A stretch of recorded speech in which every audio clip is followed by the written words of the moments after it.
Le modèle québécois des garderies subventionnées est envié partout dans le monde. C'est un privilège d'envoyer nos enfants attraper le pied-main-bouche pour seulement 10 $ par jour. Puis en bonus, c'est un accès pour tous les enfants du Québec à des services éducatifs, peu importe leur situation. Depuis des années, il y a une question qui fait débat. Est-ce que les demandeurs d'asile ont le droit d'envoyer leurs enfants en garderie subventionnée? Moi, je dis que oui, mais d'autres diront « Ah, seulement s'ils jouent avec des jouets cassés et que pendant la sieste, ils vont cueillir des fraises dans les champs. » Bon, regarde, c'est une blague, OK? On veut pas non plus donner des idées à nos politiciens.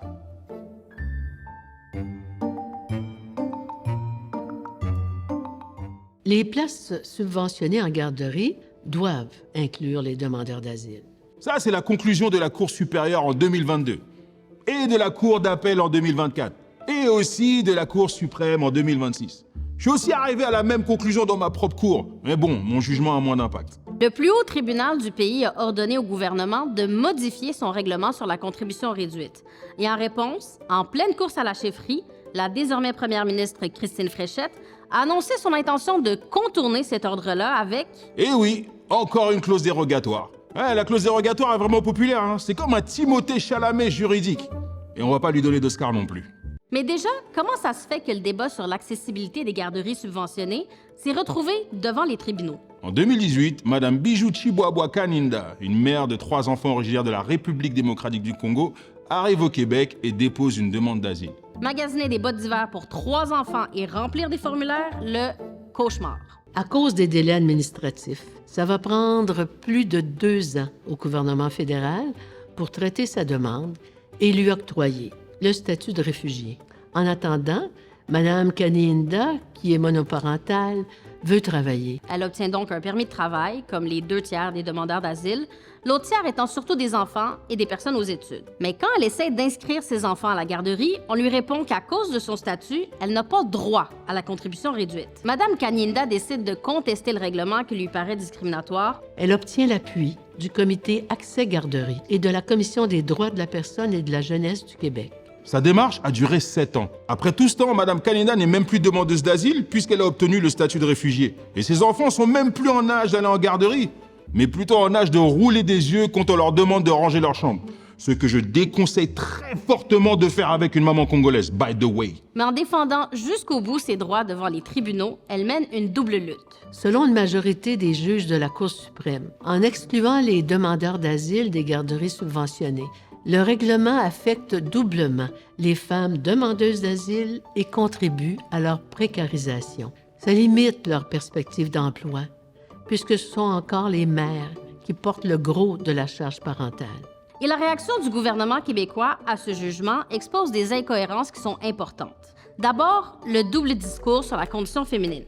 L'égalité homme-femme est présentée comme une valeur québécoise fondamentale à laquelle il faudrait sensibiliser les personnes migrantes. Sauf que là, le plus haut tribunal vient de dire au gouvernement que son règlement discrimine les femmes migrantes. Wow! En termes juridiques, on appelle ça un Uno Reverse. Ensuite, l'affaire est présentée comme une question de souveraineté québécoise face à l'ingérence d'Ottawa parce que la Cour suprême est fédérale et qu'elle statue sur un règlement québécois. Sauf que la cause a déjà été plaidée devant 2 tribunaux provinciaux et les 2 fois, le règlement a été jugé discriminatoire. Il y a aussi l'argument financier.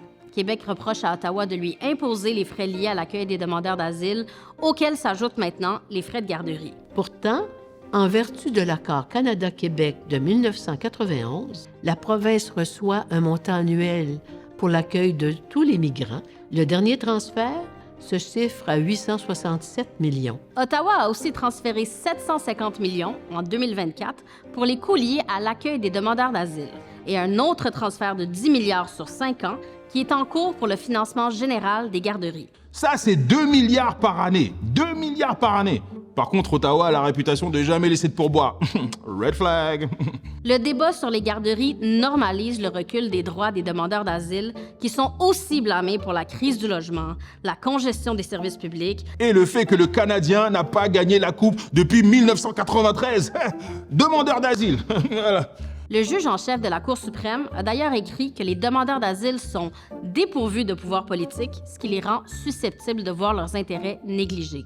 Mais comme attaquer frontalement leurs droits est un pari risqué, les démocraties ont tendance à prendre des détours pour se justifier. Par exemple, le gouvernement dit que les demandeurs d'asile volent des places en garderie aux contribuables, alors qu'en réalité, la grande majorité des demandeurs d'asile sont des contribuables. Ils occupent des emplois exigeants dans plusieurs secteurs, en restauration, en santé, en agriculture et même en garderie. On se rappelle que le débat est né d'une femme qui avait un permis de travail, qui voulait gagner sa vie et payer ses impôts, mais qui a été empêchée de le faire parce qu'on lui a refusé des places subventionnées pour ses enfants. C'est comme couper le bras de quelqu'un et lui reprocher de pas nager plus vite.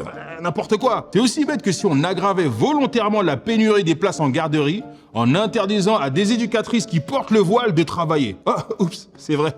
C'est ça que le gouvernement fait avec l'adoption de la loi 94 et le projet de loi 9. Oh! Et ça, c'est sans parler de l'abolition du PEC, qui bloque les dossiers d'immigration de centaines d'éducatrices à la petite enfance qui sont déjà qualifiées et déjà résidentes du Québec. Les places en garderie sont insuffisantes depuis plusieurs années, même dans les régions qui reçoivent une très faible proportion de demandeurs d'asile. C'est comme ça qu'est né l'organisme Ma Place au travail, qui défend les parents en attente de nouvelles places partout au Québec. Quand on met les projecteurs sur un groupe qui n'a pas de pouvoir politique, comme les demandeurs d'asile, ça déplace l'attention de l'opinion publique sans régler le problème. En ce moment, le gouvernement du Québec dirige la province comme un petit bum de 6e année qui intimide les plus petits dans la cour d'école. Mais selon le gouvernement, si une mère est tannée d'être sur une liste d'attente, c'est de la faute d'une autre mère qui prend sa place. Ou de la Cour suprême. Ou des jeunes qui finissent leur phrase par « wesh ». C'est vrai, wesh, c'est vrai. Moins de droits pour les uns, ça veut pas dire de meilleurs services pour les autres. L'accès des mères au marché du travail, l'accès des enfants aux services éducatifs, ce sont des choses interreliées qui devraient jamais dépendre du statut social ou migratoire de quelqu'un. Au Québec, on a fait le pari d'une société avec un filet social fort qui favorise l'égalité des chances. Il y a un sérieux danger à adopter une logique d'utilisateur-payeur pour les services publics, en disant que telle personne mérite plus sa place qu'une autre parce qu'elle paye plus d'impôts. Mais si ça continue comme ça, bientôt, on va devoir apporter nos avis de cotisation pour passer plus vite aux urgences. Hein?